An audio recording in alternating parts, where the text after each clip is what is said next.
2022년 수능 완성 9강 1번 문제, 어휘 문제 들어가도록 하겠습니다. 자, 우리 어휘 문제 같은 경우도 연결성을 묻는 문제다. 연결성을 묻는 문제인데, 이 연결성 묻는 문제 중에서 이 어휘 문제, 특히 어떤 식으로 잘 나오냐 하면, 바로 선생님이 늘 얘기하듯이 A는 B다라는 관점에서 접근을 해가면 돼. A는 B다. 그래서 전부 다 이제 A는 B다, A는 B다 하는데, 갑자기 그 A는 B다와 이제 어긋나는 부분 찾는 그런 문제가 굉장히 많이 나와. 그런데 여기서 한 단계 더 나가는 경우도 있어. 이게 무슨 얘기냐 하면 이 단락 안에서 보통 이렇게 얘기가 되는 거지. A는 B다 하는데 갑자기 C는 D다 이 얘기가 나오는 거야. 자, 그 얘기는 무슨 얘기지? A는 B다에서 갑자기 C는 D다라는 얘기가 나왔다. 그 얘기는 바로 이 두 대립상을 가지고 단락을 전개해 나가는 단락이 있다는 거야. 어? 그러니까 사실 너희들이 무작정 A는 B다. 무조건 이 단락에서는 한 가지 이야기만 한다. 이렇게 생각하면 안 돼.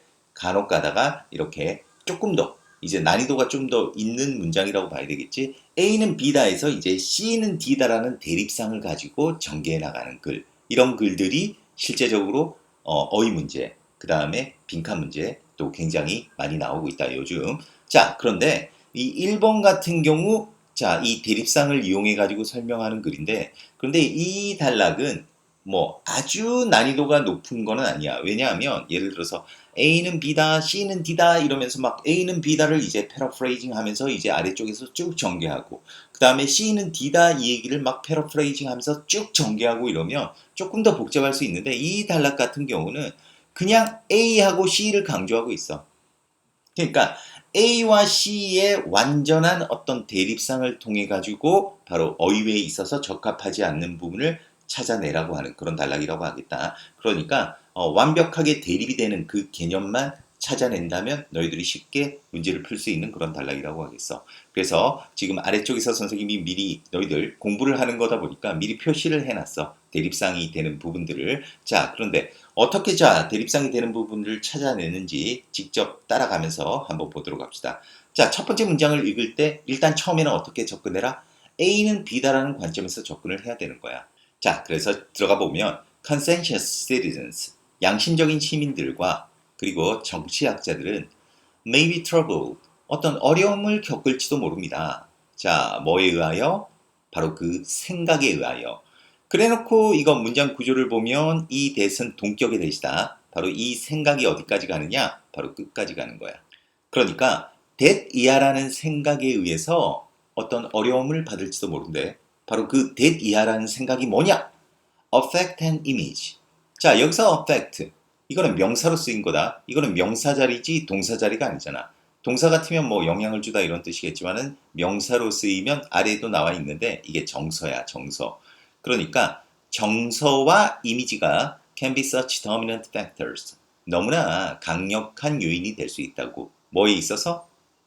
어떤 투표자의 의사결정에 있어서, 그러니까 유권자 의사결정에 있어서 너무나 어떤 주요한 요인이 될 수 있다라는 생각에 어떤 곤란을 겪을지도 모릅니다. 라고 이제 첫 번째 문장이 얘기하고 있어. 그러면 너희들이 사실 첫 번째 문장에서 좀 느낌이 오지 않니? 첫 번째 문장에서 A에 해당하는 게 뭐니? 바로 이거겠지. affect. 정서와 이미지가 유권자들의 의사결정에 어떻다? 너무 강력한 어떤 영향을 미치는 요소가 될 수 있다는 거야. 그런데 그러한 영향을 미치는 게 좋은 의미로 받아들여지고 있니? 나쁜 의미로 받아들여지고 있니? 딱 보니까 양심적인 시민과 정치학자들이 좀 곤란해한다라고 했으니까 좀 약간 안 좋은 의미겠지. 그지? 그렇게 감을 잡아야 되는 거야. 일단 첫 번째 문장에서 우리가 A를 잡아야 되는 게, 정서와 이미지에 관한 얘기인가 보다. 이렇게 감을 잡고 가야 돼. 자, 그러면서 이제 두 번째 문장을 볼게. 두 번째 문장, anyone, 어떤 누구든. 해놓고 관계대명사 들어갔네. 자, 문장 구조부터 보면 이 관계대명사가 어디까지 가니? 이렇게 process까지 가겠지. 자, 그리고 이제 관계사절의 동사가 subscribes to가 나와 있는데 보통은 이제 구독하다, 이제 우리가 가입하다 이런 식으로 많이 알고 있는데 또 어떤 것에 동의하다라는 뜻이 있어요. 여기서는 이제 동의하다라는 뜻으로 해야 될 거야. 그래서 뭐에 동의하는 어떤 누구든지냐? 그러니까 관습적인 민주주의 개념에 동의하는 어떤 누구든. 그런데 그 관습적인 민주주의 개념을 뭐로써 본다? 바로 합리적인 과정으로서의 그 관습적인 민주주의 개념에 동의하는 어떤 누구든지 자 뭐한다? would think 생각할 것입니다. 정치적인 판단이 should be largely, if not solely 뭐 순전히는 아니라 하더라도 largely 주로 결정되어야 한다고. 뭐에 의해서? 바로 논리적인 어떤 사고에 의해 그리고 합리적인 어떤 토의, 토론 또는 토의에 의해 결정되어야 한다고. 뭐에 관한 그 논리적인 사고와 합리적인 토의인가? 어떤 핵심적인 쟁점이지. 이거는 현재 분사다.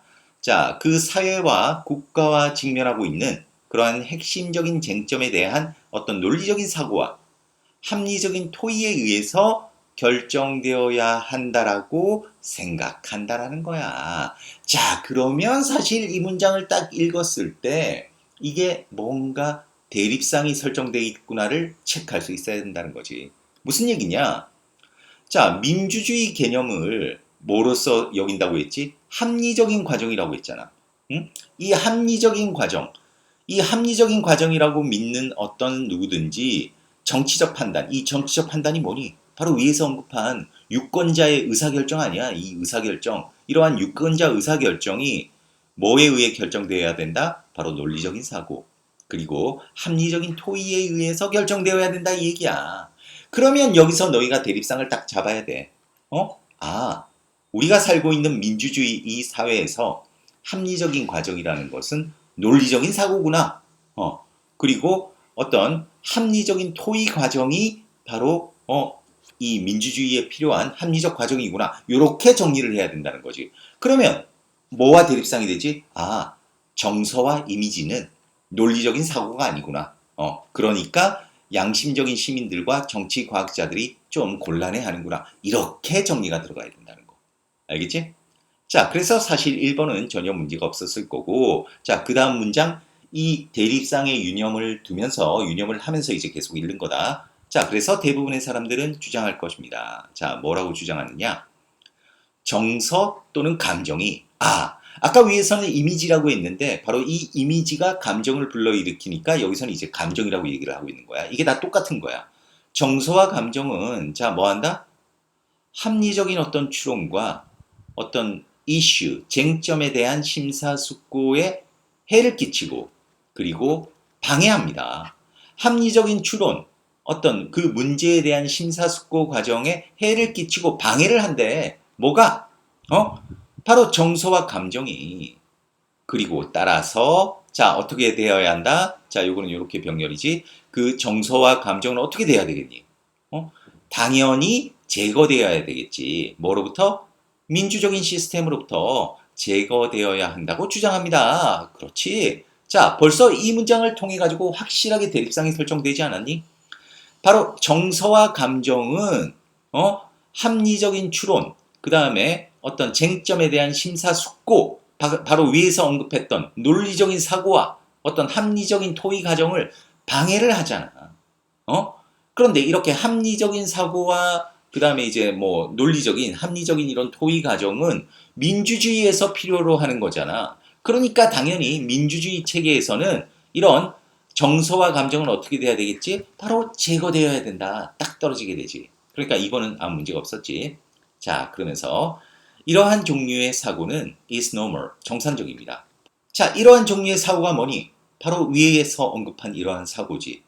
정서와 감정이 민주주의 시스템에서 제거돼야 한다는 이러한 사고는 자, 정상적이라는 거야.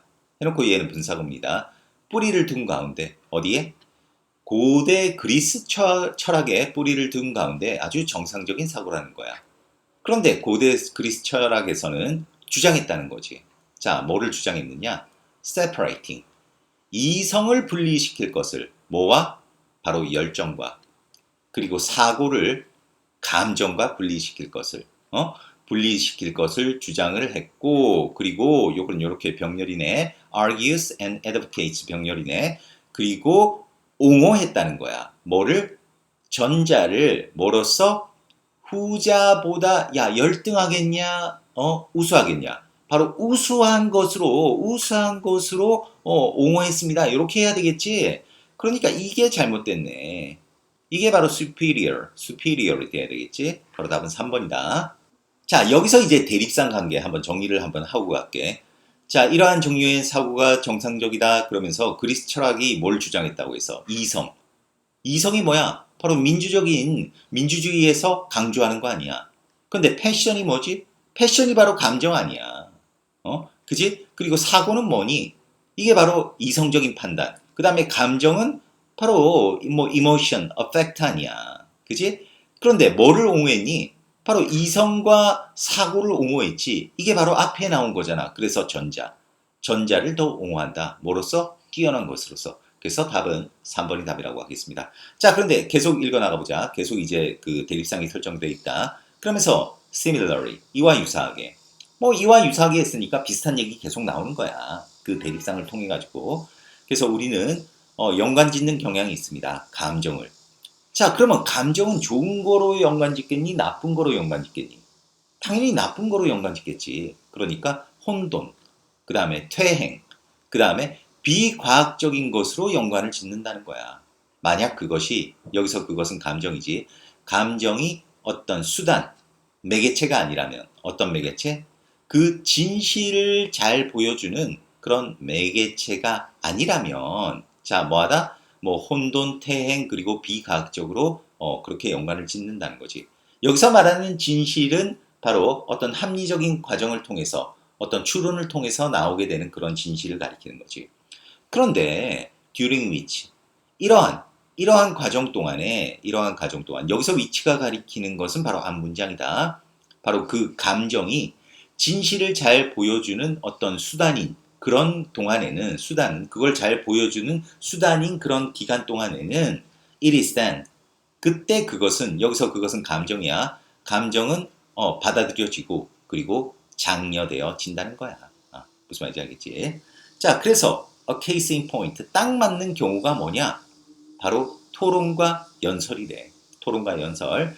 그런데 그러면서 이제 대시가 들어갔으니까 구체적인 얘기가 나오겠지. 그런데 토론과 연설에서 감정은 어떻게? can be stirred. 자극되어질 수 있대. 감정이. 그러니까 토론과 연설을 할 때 감정이 전혀 안 들어가는 건 아니라는 거야. 하지만 그 웅변가의 그 연설자의 주장은 어떻게 해야 된다? must make sense. 이치에 맞아야 된다는 거지. 여기서 이치에 맞아야 된다는 거는 무슨 얘기야? 합리적이어야 된다는 거야. 무조건 감정적으로만 이루어진 연설은 좋은 연설이 아니라는 거야. 그지? 자, 그리고 어떻게 해야 된다? 반향을 불러일으켜야 된대. 그 청중들에게. 여기서 이제 반향을 불러일으킨다는 뜻은 그러니까 합리적이라는 차원에서 방향을 불러일으켜야 된다는 거야. 오로지 감정적으로만 사람들을 몰고 가는 것은 올바르지 않다는 얘기지. 자, 그래서 otherwise 그렇지 않다면 이렇게 하지 않는다면 감정은 어떻게 보여진다는 거야? 당연히 안 좋은 것으로 보여지겠지. 그래서 정신을 혼란시키는 것으로 그리고 비생산적인 것으로 보여지게 될 것이라는 거. 알겠지? 이렇게 마무리가 된다고 하겠다. 그래서 1번 같은 경우는 지금까지 우리가 살펴봤던 것과는 이제 또 다르게 우리 색다른 또 다른 방식을 배웠지. 바로 뭐야? A는 B다.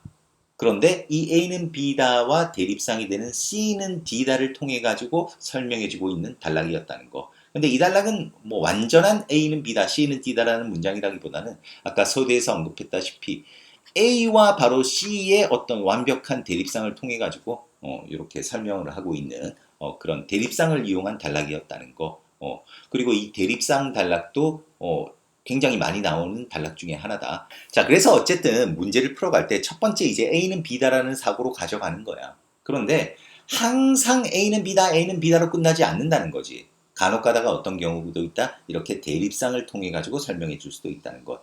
자, 그럴 때는 이 대립상의 관계만 완벽하게 파악을 하면 손쉽게 문제를 풀 수 있다는 거 다시 명심하면서 1번은 여기서 마무리하도록 하겠습니다. 자, 수고했습니다.